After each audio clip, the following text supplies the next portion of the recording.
چین کے شہر ووہان میں گزشتہ برس دسمبر میں جب کورونا کے کیسز سامنے آنے لگے تو چینی حکومت نے سخت لاک ڈاؤن کا اعلان کر دیا تھا، جس کے باعث تمام شہری گھروں میں محصور ہو کر رہ گئے تھے۔ ان میں سے ووہان میں ایک ایسا شہری بھی تھا جس نے اس پورے 5 ماہ کے دوران خود کو گھر ہی میں بند رکھا اور لاک ڈاؤن میں نرمی ہونے کے بعد بھی خود کو گھر سے باہر نہیں نکالا۔ دوستوں، اس ویڈیو میں اس شخص کی پوری تفصیل ہم آپ کو بتائیں گے، لیکن آگے بڑھنے سے پہلے سب دوستوں سے گزارش ہے کہ اگر آپ نے ابھی تک ہمارا چینل ٹاپ 5 ہو تو سبسکرائب نہیں کیا تو اسے سبسکرائب کریں اور ساتھ لگے بیل کے آئیکن پر بھی کلک کر دیں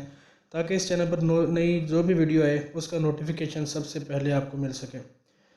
رپورٹ کے مطابق ووہان میں ایک 26 سالہ شخص جس کا فرضی نام زوہو بتایا گیا ہے، اس کا 5 ماہ کے لاک ڈاؤن کے دوران 100 کلو وزن بڑھ گیا، جس کے بعد اسے ووہان کا سب سے تیزی سے موٹا ہونے والا شخص قرار دیا جا رہا ہے۔ کورونا وبا سے قبل زوہو موٹا تھا، اس کا وزن 100 کلو گرام سے بھی اوپر تھا، لیکن تب وہ باہر جاتا تھا، واک کرتا تھا اور اپنا وزن چیک کرتا رہتا تھا۔ مگر جب سے لاک ڈاؤن ہوا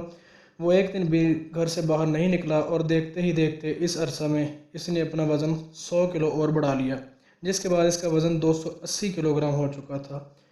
زوہو کا علاج کرنے والے ووہان یونیورسٹی میں سینٹرل ساؤتھ ہسپتال کے ایک ڈاکٹر نے بتایا کہ ایک دن زوہو کی کال آئی، وہ بہت پریشان تھا، جس میں اس نے بتایا کہ وہ 48 گھنٹوں سے سو نہیں سکا۔ اس کا وزن لاک ڈاؤن میں حد سے زیادہ تجاوز کر گیا ہے اور اب اسے طبی علاج کی ضرورت ہے۔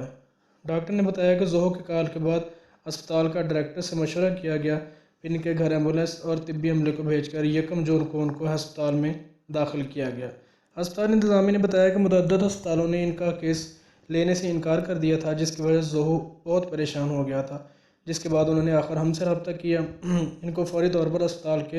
اوبیسٹی اینڈ میٹابولک سینٹر میں ICU میں داخل کیا گیا تھا، تاہم اب انہیں کمرے میں منتقل کر دیا گیا ہے، لیکن ان کا علاج جاری ہے۔ ڈاکٹر کا کہنا ہے کہ زوہو کا انتہائی موٹاپے کے باعث کئی مرض لاحق ہیں جیسے پیٹ درد، قلب پر دباؤ اور بلڈ پریشر وغیرہ وغیرہ، لیکن ہم پوری کوشش کر رہے ہیں کہ زوہو کا علاج جلدی سے جلدی کریں تاکہ وہ ایک نارمل زندگی گزار سکیں۔ دوستو، اگر آپ کو یہ ویڈیو پسند آئی ہے تو اس ویڈیو کو لائک کریں، ہمارے چینل کو سبسکرائب کریں۔ ملتے ہیں کہ نئی ویڈیو کے